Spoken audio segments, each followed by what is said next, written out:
Hello बच्चों, क्या आप भी कंफ्यूज हो जाते हो कि वाज और वर्ब का कहाँ पर इस्तेमाल करते हैं?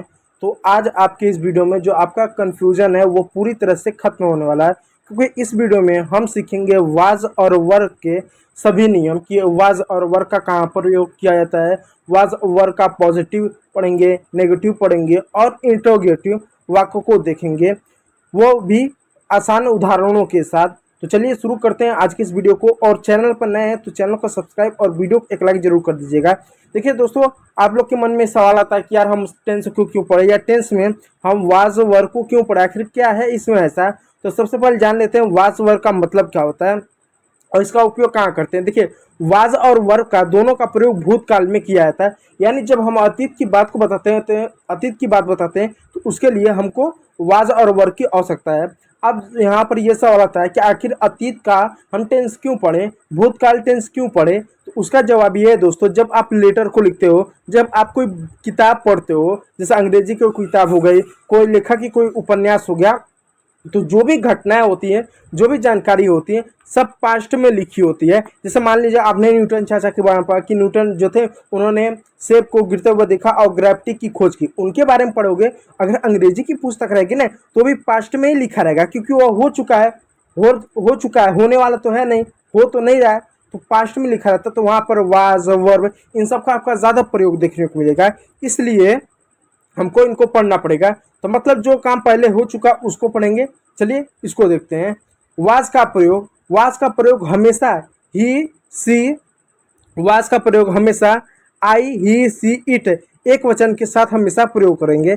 इस बात को याद रखिए दोस्तों, आई वाज का प्रयोग हमेशा आई के साथ, ही के साथ, सी के साथ, इट के साथ हमेशा जो है प्रयोग होगा वाज। और वर का प्रयोग जो हमेशा जो है यू के साथ होगा, वी के साथ होगा, दे के साथ, यानी बहुवचन के साथ होगा।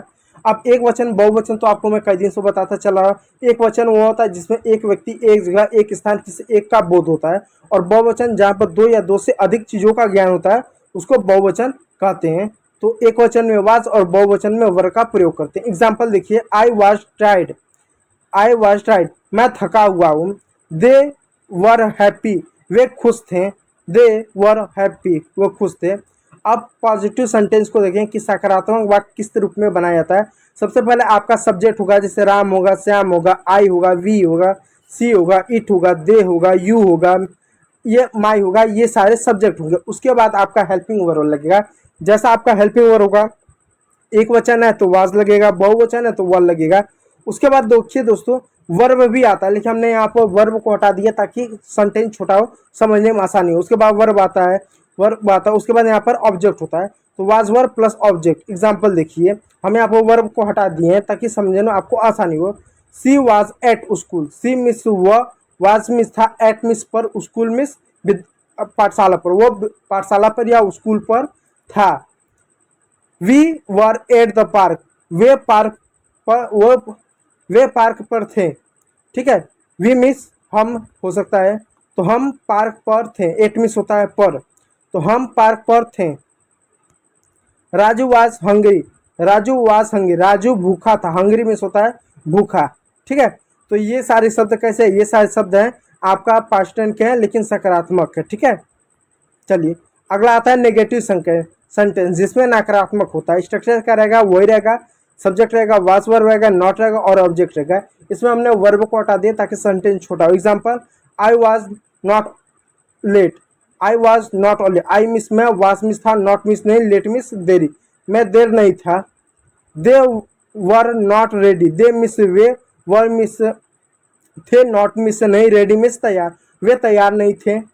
ही was not sleeping, he means होता है वह, वाज मिस था, नॉट मिस नहीं, स्लीपिंग मिस से सो रहे थे, वो सो नहीं रहे थे। ठीक है, इस तरह के शब्द आपका नेगेटिव होगा।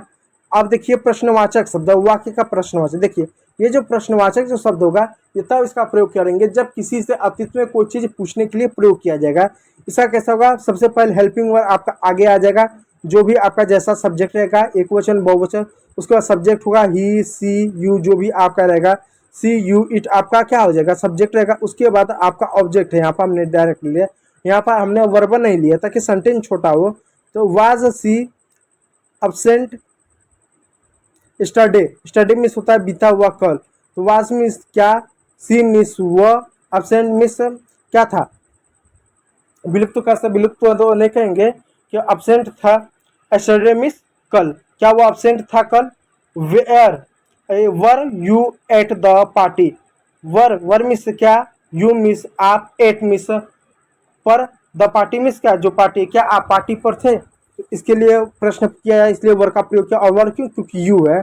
वाज इट अ रैनिंग, तो यहाँ पर देखिए वाज के साथ इट लगेगा। अरे इट का प्रयोग कहाँ किया जाता है इसको मैं बता। देखिए इट का प्रयोग हमेशा जो है निर्जीव वस्तुओं के लिए किया जाता है, या कोई जीव जंतु को बताने के लिए इसका प्रयोग इट का हमेशा प्रयोग किया जाएगा। तो जो यहाँ पर रैन हो रहा है यानी जो बारिश हो रहा है, बारिश हो रही थी, तो वाट वाज मीन्स क्या, इट मीन्स क्या है, रनिंग मीन्स बारिश हो।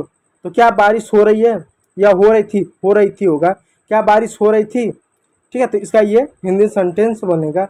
अब अगला कुछ शब्द देखिए, कुछ एग्जाम्पल देखिए। I was reading a book, they were playing football, he was not happy, were you watching TV, was Rani dancing. तो इन सब में बस ये इस चीज़ को ध्यान दीजिएगा, कहाँ पर वाज का प्रयोग हो रहा है और कहाँ पर वर का प्रयोग हो रहा है। ठीक है, कुछ प्रैक्टिस आप शब्द आपको दिया जा रहा है कि कहाँ पर वाज का प्रयोग होगा, कहाँ पर वर का प्रयोग होगा। आप बताइएगा। सी है, सी के साथ वाज लगेगा कि वर लगेगा, कमेंट में बताइए। यू है, यू के साथ हमें वर लगेगा कि वाज लगेगा, कमेंट में बताइएगा। और यहाँ पर क्या लेगा, ही है, तो ही के साथ क्या वाज आएगा कि वर आएगा, इसको कमेंट में आप बताइएगा। इस बात को याद रखिएगा। तो तो बच्चों तो बच्चों अब आप वाज और वर का सही उपयोग करना सीख गए हो। तो अगर वीडियो पसंद आया हो तो लाइक करो और दोस्तों के साथ शेयर करो, और चैनल पर नए हो तो चैनल को सब्सक्राइब करना मत भूलिएगा। वीडियो यदि अच्छा